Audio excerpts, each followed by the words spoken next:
దయాప్రాప్తురాలా, నీకు శుభము. ప్రభువు నీకు తోడై ఉన్నాడు. మరియా, భయపడకుము, నీవు దేవుని వలన కృప పొందితివి. ఇదిగో, నీవు గర్భము ధరించి కుమారుని కని ఆయనకు యేసు అని పేరు పెట్టుకుని ఆయన గొప్పవాడై పురుషుని ఎరుగని దానిని ఇది ఎలాగూ జరుగును? పరిశుద్ధాత్మ నీ మీదకి వచ్చిన సర్వోన్నతని శక్తి నిన్ను కమ్ముకును గనుక పుట్టబో శిశువు పరిశుద్ధుడై దేవుని కుమారుడనబడును. ప్రభు దాసురాలను, నీ మాట చెప్పున నాకు జరుగును గాక.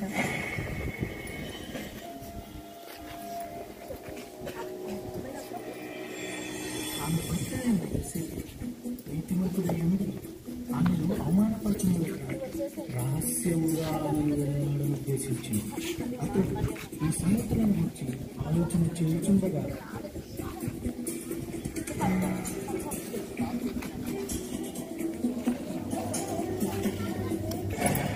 దావీదు కుమారుడైన యోసేపు, నీ భార్య అయిన మరియను చేర్చుకొనుటకు భయపడకుము. ఆమె గర్భము ధరించినది పరిశుద్ధాత్మ వలన కలిగినది. ఆమె ఒక కుమారుని కనును.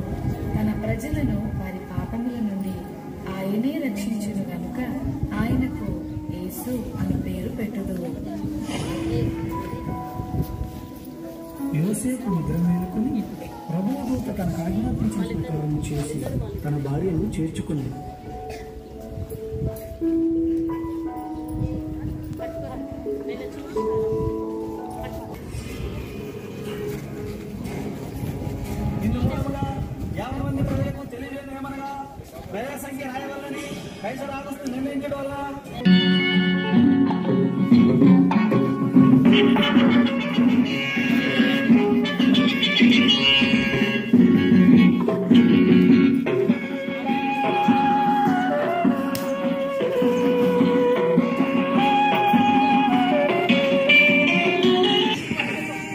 అమ్మా, నా భార్యని ఉండొచ్చేవారు. మీ ఇంట్లో కొంచెం స్థలం ఇస్తారా? క్షమించండి అయ్యా, మేమే చాలా మంది ఉన్నాం. మా ఇంట్లో మీకు స్థలం లేదు.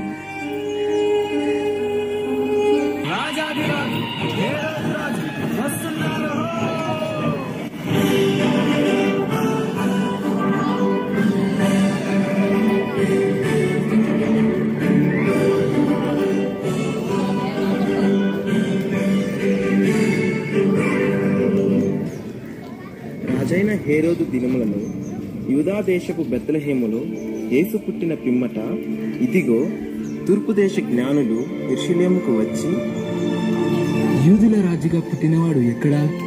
తూర్పు దిక్కున మేము ఆయన నక్షత్రమును చూచి ఆయనను పూజింపవచ్చితిమి. చిత్తం మహాప్రభు. క్రీస్తు ఎక్కడ పుట్టును?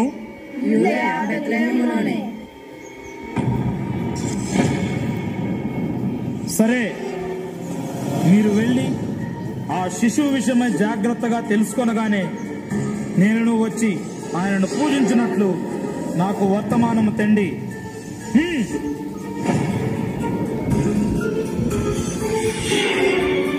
నేను ఓటమి ఎరుగని హేరోదు రాజును మరి ఒక రాజును పూజించటమా?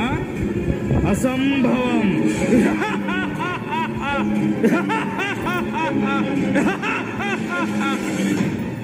ఆ దేశంలో కొందరు గొర్రెల కాపరులు పొలంలో ఉండి రాత్రి వేళ తమ మందను కాచుకుంటుండగా, ఈ చలి చంపేస్తుందిరా, ఈ చలికి గొర్రెలెట్ చేస్తే ఏట్రా మళ్ళీ ఈరేసా? ఏం చెప్పండిరా మల్లేసా, ఈ చలికి మనల్ని కాసుకోవడం పెద్ద బాధగా ఉంటే గొర్రెలు కూడా గాయాలేంట్రా? భయపడకుడి, ఇదిగో ప్రజలందరికీ కలుగబో మహా సంతోషకరమైన సువర్తమానము నేను మీకు తెలియజేయుచున్నాను. దావీదు పట్టణమందు నేడు రక్షకుడు మీ కొరకు పుట్టియున్నాడు. ఈయన ప్రభు అయిన క్రీస్తు. దానికిదే మీ కానవాలు. ఒక శిశువు పొట్టి గుడ్డలతో చుట్టబడి ఒక తొట్టిలో పండుకొని ఉండుట మీరు చూచెదరు.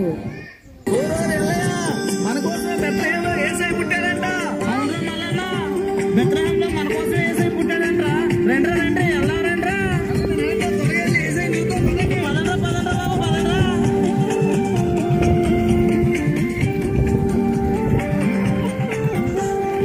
శ్రీయేసు పుట్టిండు పండుగ సీతము ఊరన్నా ఊరన్నా. రారాజు జన్మించిండు ఆడి పాడుదమోయక్క మోయక్క. బంగారు వన్నెలోడు బలవంతుడోరన్నా. సిన్నోడు సిన్నోడు శక్తివంతుడే ఓయక్క. బంగారు వన్నెలోడు బలవంతుడోరన్నా. సిన్నోడు సిన్నోడు శక్తివంతుడే ఓయక్క. ఉత్సాహముల్లాసమానందమే యేసయ్య పుట్టినాడు సంతోషమే.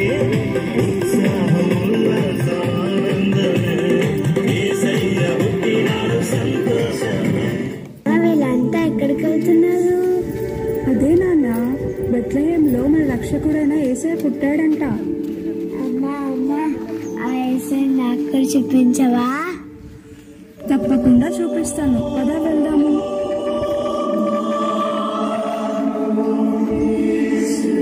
అక్క, యేసయ్య ఎంత ముద్దుగా ఉన్నాడో. Maybe they don't know that you baby boo. Someday you are daughters. Didn't know that you baby boo. It's gonna make you know. So that you deliver.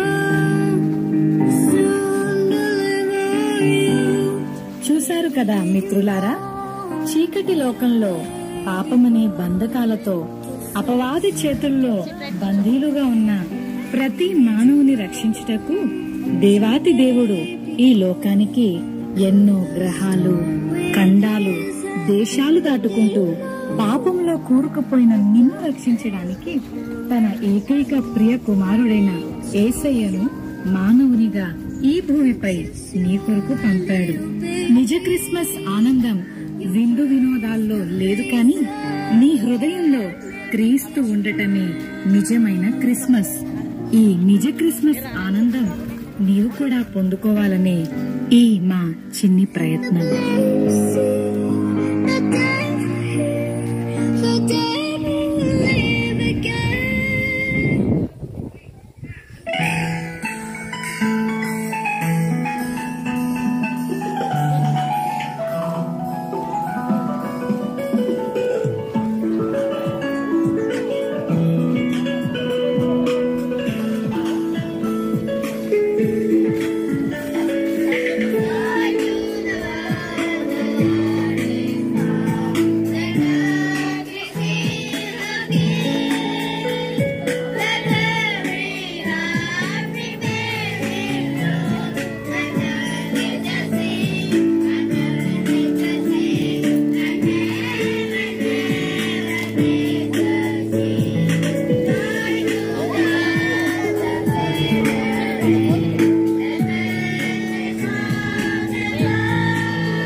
భారతదేశం విభిన్న మతాలు, విభిన్న కులాలు, విభిన్న భాషలు, విభిన్న సంస్కృతులు, ఆచార వ్యవహారాలకి ఆడవాళ్ళం భారతదేశం కదా. సో ఇక్కడ మనం క్రిస్మస్ జరుపుతున్నామంటే దీంట్లో ఒక హ్యుమానిటీ దాగి ఉంది. కార్పొరేట్ స్కూళ్ళల్లో భారీగా అత్యంత వైభవంగా ఈ క్రిస్మస్ వేడుకలు జరుపుతారు. అంటే స్టూడెంట్ అనగానే ఆల్ రౌండర్ అని అర్థం. ఆల్ రౌండర్ అంటే ప్రతి దాని మీద అవగాహన ఉండాలి విద్యార్థులందరికీ. అంటే అన్ని మతాలకు సంబంధించిన ఆచారాలు, వ్యవహారాలు మనకు తెలిసి ఉండాలి, కల్చరల్ తెలిసి ఉండాలి. దాంట్లో మనకు కావాల్సినటువంటి ఒక కాంపిటేటివ్ స్పిరిట్ మనకి వస్తుందన్నమాట. బుక్కిస్ నాలెడ్జ్ ఉంది కానీ సొసైటీ నాలెడ్జ్ లేదు. అత్యంత అద్భుతమైనటువంటి మానవ రూపానికి ప్రతీకగా శాంతా క్లాజ్ ఉంటారు. అంటే కరుణ, దయ, సేవాభావం, అందరికీ కావలసినటువంటి మంచి దృక్పథాన్ని అందించడానికి శాంతా క్లాజ్. క్రిస్మస్ అనగానే ప్రేమ, కరుణ, దయ, జాలి, మానవత్వం ఉన్నటువంటి ప్రధానమైన అంశం. దాదాపు 2000 సంవత్సరాల క్రితం క్రీస్తు జన్మించాడు అనేది చరిత్రలో చదువుకున్నటువంటి విషయం. అంటే ఆయన బేత్లెహేములో జన్మించడం,